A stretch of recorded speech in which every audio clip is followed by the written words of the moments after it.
बच्चों नमस्ते। आज मैं आपको राग काफ़ी का परिचय बताऊंगी। तो राग काफ़ी के परिचय के अंतर्गत सबसे पहले हम लोग एक दोहा ये देखते हैं, इसको समझते हैं।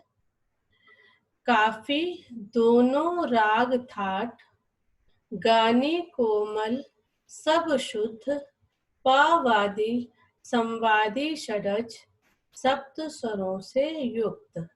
यानी काफी दोनों राग ठाट। काफी नाम जो है वो राग का भी है और ठाट का भी है। गानी कोमल सब शुद्ध, इसका मतलब है कि इस राग में ग और नी स्वर कोमल लगते हैं। पावादी संवादी षडज, इस राग का पा स्वर वादी है और संवादी स्वर सा है। सप्त स्वरों से युक्त, यानी कि इस राग में सातों स्वरों का प्रयोग किया जाता है।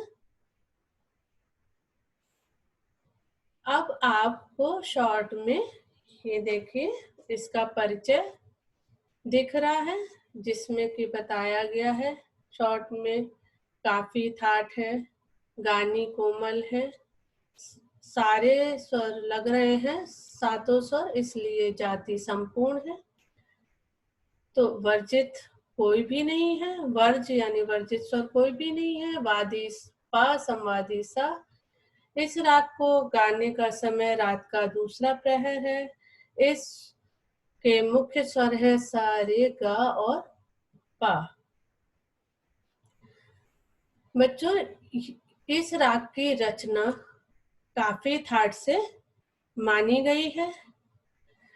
इसमें गंधार और निषाद स्वर कोमल लगते हैं तथा अन्य सभी स्वर शुद्ध गाए जाते हैं। पा वादी है, संवादी स्वर सा है। सभी स्वर प्रयोग किए जाते हैं, इसलिए इस राग की जाति संपूर्ण संपूर्ण है। और इस राग का गायन समय मध्य रात्रि है।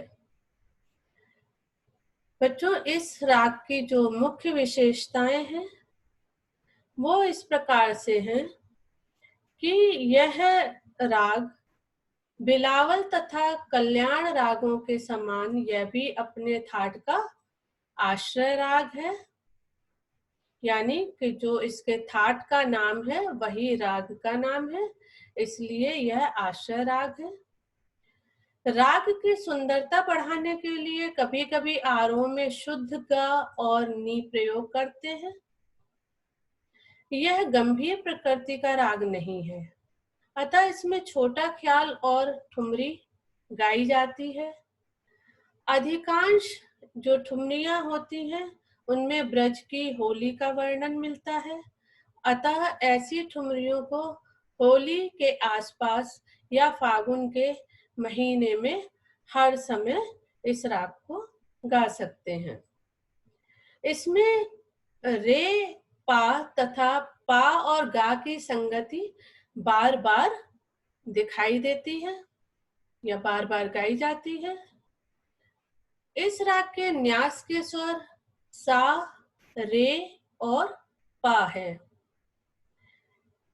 इस राग से मिलता जुलता राग सिंदूरा है।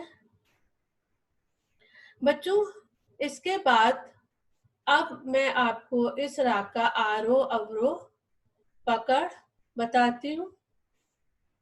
गा और नी जहां पर भी आपको लिखने होंगे वहां पर कोमल का निशान यानी कि गा और नी के नीचे पड़ी लकीर लगानी होगी।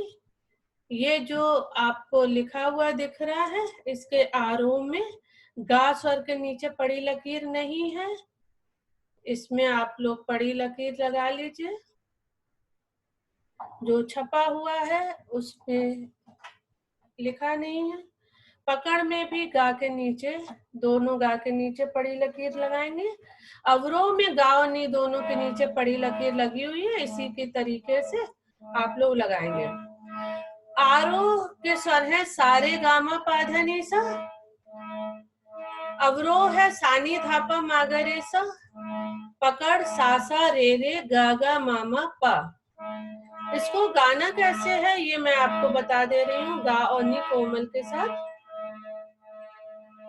सा रे ग म पा धा नी सा नी धा पा मा ग रे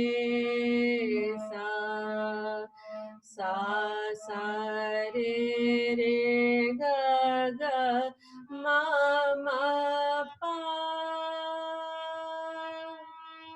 इस तरीके से इसका आरोह अवरोह और पकड़ गाया जाएगा। बच्चों, आज आपने राग काफी का परिचय और इसकी विशेषताएं समझी, और कल मैं आपको इस राग को गाने का तरीका यानी कि इसका स्वर विस्तार बताऊंगी और उसके बाद सरगम गीत बताऊंगी, और आगे जो भी कुछ है वो मैं आपको बताऊंगी।